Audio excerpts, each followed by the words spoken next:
UPI रे पैठ हेबनी मागणा। RBI देला बड़ संकेत। आपणको पाखरे स्मार्ट मोबाइल अच्छी तो पॉकेट रे टंका रखिबा आवश्यकता नाही। मोबाइल रे गोटिए क्लिक रे बिल पैठ करि पारिबे। सांग साथी परिवार लोकंकु टंका पठै पारिबे। यूपीआई को नहीं बड़ खबर हेउछि संपूर्ण मागणा थिबा एही डिजिटल ट्रांजैक्शन रो जुग शीघ्र शेष हेबाकु जाउछि। अर्थात एणिकी बिल पैठ कले कि टंका पठाइले प्रतिटी यूपीआई टंका नेणदेण उपरे शुल्क लागिबो। एभଳି संकेत दैछन्ति आरबीआई गवर्नर संजय बलुद्रा। कहिछन्ति डिजिटल नेणदेण को सहज सुरक्षित करबाकू भारत प्रतिश्रुतिबद्ध, किंतु एहाकू लंबा समय धरी चलैबाकू हेले खर्च मध्य ध्यान रे रखिबाकू पड़िबो। खर्च तो देबाकू पड़िबो, काहाकू तो नेणदेण खर्च देबाकू पड़िबो।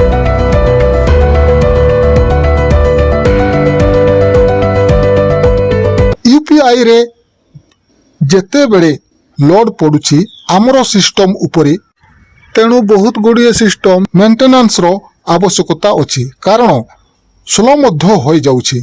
भारत रे देखा जाउछि 2020 रु 25 मध्य 5 गुणा यूजर बढ़ी जाइछन्ति। 5 गुणा यूजर संख्या बढ़ी जाइछन्ति। एबे आमर यूजर संख्या होउछि 491 मिलियन यूजर। तेणु आगकू मध्य सेमिति बढ़िबे। जेहेतु बढ़िबे आमर सिस्टम उपरे प्रेशर पड़िबो। तेणु सिस्टम मेंटेनेंस पाई ताकू किए करिबो, ताकू यूजर माने देबे। तेणु यूजर माने जेहेतु देबे, तेणु आगरू इंडिकेट करा जाऊ थिला एटा करा जाऊ बोली।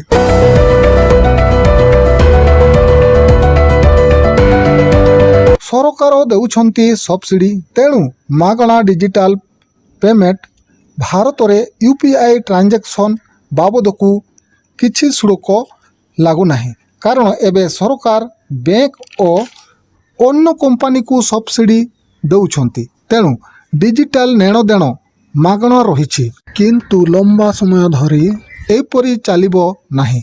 आगुकू यूपीआई ट्रांजैक्शन रे शुल्क लागि पारे। भारत रे यूपीआई व्यवहार करुथिबा बेले आरबीआई गवर्नरको व्यवहार बेस गुरुत्वपूर्ण। गत 2 वर्ष भितरे यूपीआई नेणदेण 2 गुणा बढ़ी।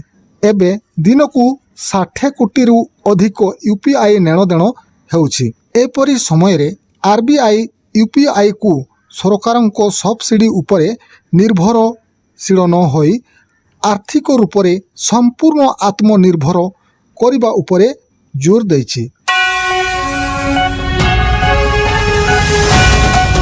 आरबीआई को मतामत जे छोट ट्रांजैक्शन करुछन्ति तांको ठारू बिल पैठ नियाजिबो नाही।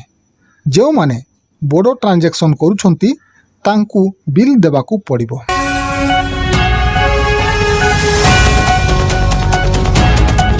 आरबीआई गवर्नर स्पष्ट करिछन्ति जे मर्चेंट डिस्काउंट रेट बा एमडीआर नीति जारी रहिबो नाही।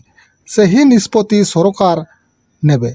एमडीआर हेउछि सही शुल्क जहाकू ग्राहक यूपीआई पेमेंट कले व्यवसायी देउ थिबा शुल्क।